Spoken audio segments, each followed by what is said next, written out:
Hey, what's up? It's Jake from Nimbus DevOps, and now we're going to talk about importing objects. So we know a lot about functions now, and so now we're going to look at how we're actually going to use these. So the whole point of writing functions is to be able to reuse them later, right?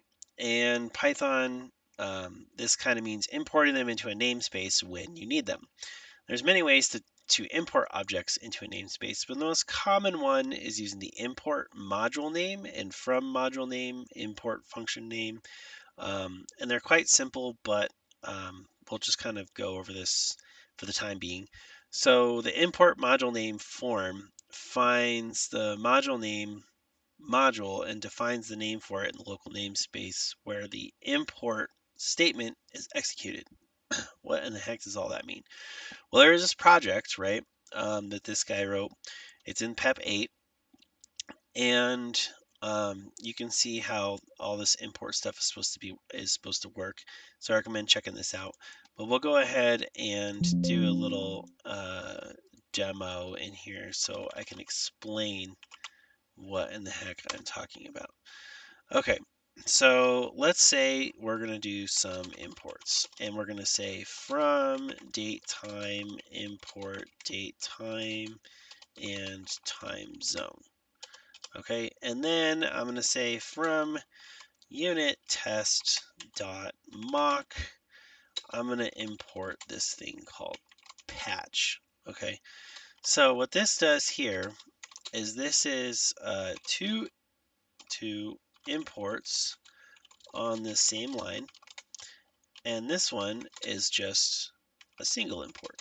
Okay, so if I do import PyTest, this is a importing a third-party library,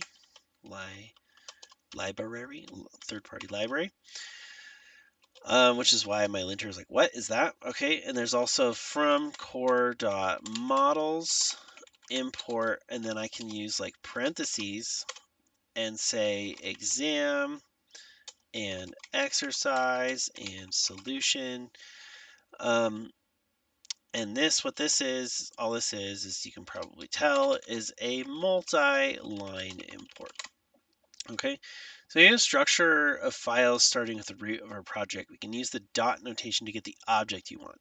So in some cases, you don't want the entire unit test library, you just want one little object from it. So you can do this, and then it imports it, and it makes your code much smaller.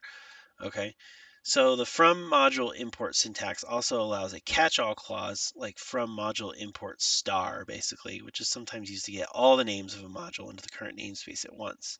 It's frowned upon to use this though because of the performance and the risk of silently shadowing other names, and that meaning like you're using things that aren't explicitly stated in your code, and so this shadow functionality is something that's needed to run your program, but nobody who's reading your code can actually tell unless they're intimately familiar with how the inner workings of that library work. So imagine you define a couple functions, like square of n, cube of n, and a module like function, whatever, and you've made a lib folder. Okay, so let's say I do this. I'll just save that. All right, so let's say I make a folder and I call it lib. Okay, and in here, in this lib, I'm going to make a file, and I'm going to say I need the function from.py, and I need a file for function import.py, and then I'm going to make a, actually, let's see. I'm just going to make some, okay, program. I'm going to move lib into program. Okay, so in my program, I have this lib directory with all this stuff in it. But I also, in my lib, or yeah, also in here, let me move this over here, so these are outside of lib. No, out, there we go. And in lib, I'm going to have, as we saw before, an init.py, so it knows that it's some sort of module, and function definition, so funcdef.py. And yeah, that's it. So in order to tell Python, this is actually a package. Remember, I have the init.py module. And then maybe in funcpy, what this does is I say define square n, and then I'm going to say return n star star 2. And then I'm going to define cube n, and I'm going to return n star star 3. Okay, that's all it does. And then in my function import, I'm going to say import lib.funcdef, like that. So now I'm importing my library from the package that I created. And I just want to print lib.funcdef, and I'm only going to use square, that object, square, and I'm going to do 10.